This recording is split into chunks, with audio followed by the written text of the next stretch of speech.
ရှေးခေတ်တကောင်းပြီမှာမောင်တင့်တယ်ဆိုတဲ့ပပဲဆရာတူရှိခဲ့ပါတယ်။သူဟာ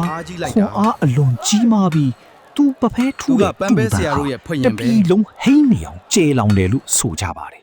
။မောင်တင့်တယ်ရဲ့ကြီးမားတဲ့ခွန်အားကိုတကောင်းမင်းကြီးကကြောက်ရွံ့လာပါတယ်။တနေ့နေ့မှာငါထီးနှန်းကိုလူယူမလားဆိုတဲ့စိုးရိမ်စိတ်နဲ့သူ့ကိုဖမ်းဆီးဖို့ကြိုးစားပါတယ်။မောင်တင့်တယ်ကတော့တောထဲကိုထွက်ပြေးတိမ်းရှောင်သွားခဲ့ပါတယ်။မင်းကြီးကမောင်တင့်တယ်ကိုတိုက်ရိုက်ဖမ်းလို့မရတဲ့အခါပရိယေသုံးပါတယ်။မောင်တင့်တယ်ရဲ့ညီမဖြစ်သူမြတ်လှ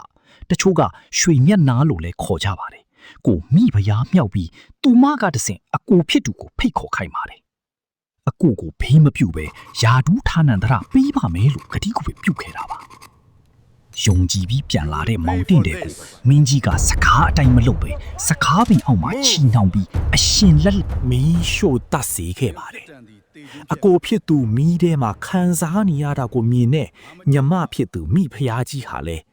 ငါကြောင့်အကိုတေးရပြီဆိုပြီးမီးပုံထဲကိုခုန်ဆင်းကအဆုံးစီရင်သွားခဲ့ပါတယ်။တေးဆုံးသွားပြီးနောက်သူတို့မောင်နှမဟာစကားပင်မှာနှက်ဖြစ်ပြီးခိုအောင်နေကြပါတယ်။အပင်နာလာသမျှလူနဲ့တရိတ်ဆန်တွေကိုဒုက္ခပေးတတ်တာကြောင့်နောက်ပိုင်းမှာအပင်ကိုခုတ်လှဲပြီးအေယာဝတီမြစ်ထဲမျောလိုက်ပါတယ်။အဲ့ဒီအပင်ဟာပကံပြည်အရက်ကိုစိုက်ရောက်လာပြီးပကံမင်းကဆဲယူကပုတ်ပါတောင်မှာနှက်ကွန်းဆောက်ပြီးကိုးွယ်စေခဲ့ပါတယ်။ဒီနေ့ခေတ်မြန်မာအင်းတော်တော်များမှာအုံဒီကိုအနီးစပ်ပတ်ပြီးချိတ်ထားတာကိုတွေ့ဘူးမှာပါ။အဲ့ဒါဟာမီးလောင်ပြီးတေဆုံးခဲ့ရတဲ့မောင်တင့်တယ်ရဲ့အပူကိုငြိမ်းစေဖို့အိမ်တွင်းနဲ့သို့မဟုတ်မဟာဂီရီနဲ့ကိုရည်စူးပြီးပူဇော်ကြတဲ့အစဉ်အလာပဲဖြစ်ပါတယ်